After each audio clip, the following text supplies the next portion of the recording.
Hey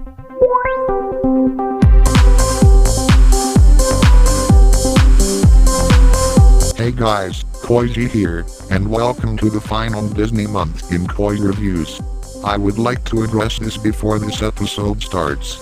Originally, this Disney month would have been triple review, with the other two episodes being a Pixar film and a Disney Channel original movie.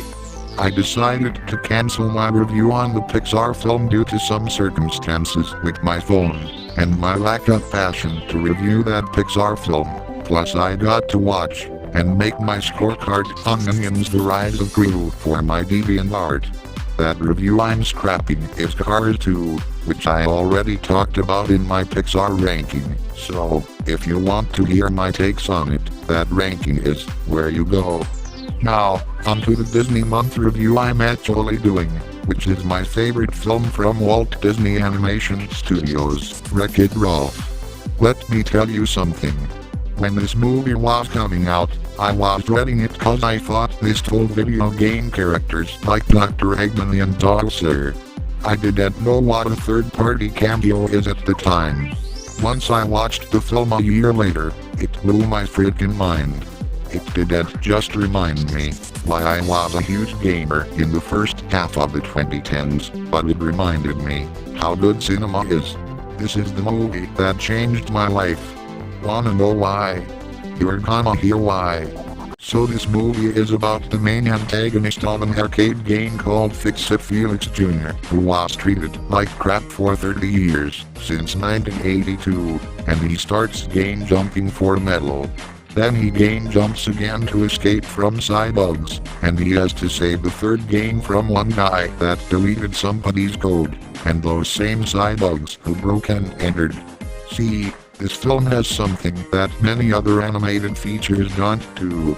That, peeps, is how it balances three stories into one cohesive horse's butt. That's called a plot. There's the story of a video game boss that wants respect from colleagues, the game jumping hijinks, and the story of a racer on a mission to get her code back. The stories naturally flow from one to the next in a way that sticks the whole horse's butt together like cinnamon buns for breakfast. It's also really original at the same time, without plagiarizing any movie that people may compare it to. This amount of originality paved the way to some intense action, hilarious moments, heartwarming moments, deep cuts, interesting twists, and one scene that's so heavy that I couldn't bear to watch it. It was that powerful. This movie is also packed with plenty of video game cameos that are a good mix of recognizable and obscure. The writers wrecked it out of the park when telling Ralph's story in a feature film that feels like playing a real game. It may look a bit dated for a 2012 release, since we have the lesser sequel Ralph Breaks the Internet, but the animation still managed to age beautifully. Everything in this movie looks great, from the arcade to Game Central Station, to each game in there to everyone in it, to their abilities to the execution of all of it. The COUY is an old-school arcade in the middle of nowhere. Game Central Station is an interdimensional train station, and each game has different art styles for its background and character designs, like Ralph's game looking like a 2010s animated series, Hero's Duty being a dark, gritty version of Disney's traditional art style, Sugar Rush looking like a mix between COUY Tetris and Candy Crush, and every cameo in the Game Central Station being animated correctly, with minor liberties for the more realistic characters. This is some creativity for a Disney movie. Also, the glitching looks gorgeous. Those pixels look so shiny and blue, I'm literally looking at reusable ice cubes at a nightclub, where you get drunk. And the video game powers look awesome too. Gotta say that. The characters are so likable and memorable that you can easily guess their names. Ralph himself is one of the most relatable characters I had ever seen in cinema. I literally feel his tough decision choosing whether or not to be a hero. I can relate to everything he went through in this movie. When I first saw the trailer, I thought Felix was the villain, and Ralph had to team up with all the villains and take down the heroes. Oopsie, I got that wrong.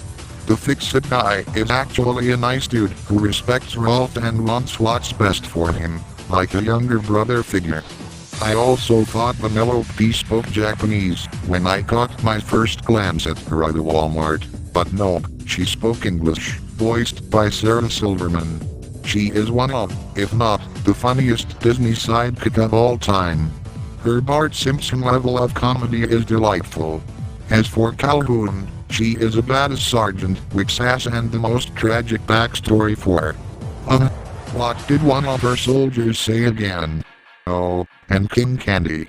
He is the true textbook definition of how to write a twist villain. He can start out as a fun guy who happens to rule a kingdom, but within his layers, he turns out to be a criminal among the games at looks. His villain twist is slow, mysterious and unsettling. You see here, that is what twist villains need. Atmosphere and transition. The atmosphere needs mystery and darkness, and the transition must be smooth and threatening. The cameos are end product placements, but their motivation to move the story forward like an NPC in an actual video game. I would like to say that all the voice acting done is perfect, and everyone is great and suitable for their part, so they, of course, killed it with their performances. This movie, as a whole, is a 100% completed game with all the right achievements unlocked.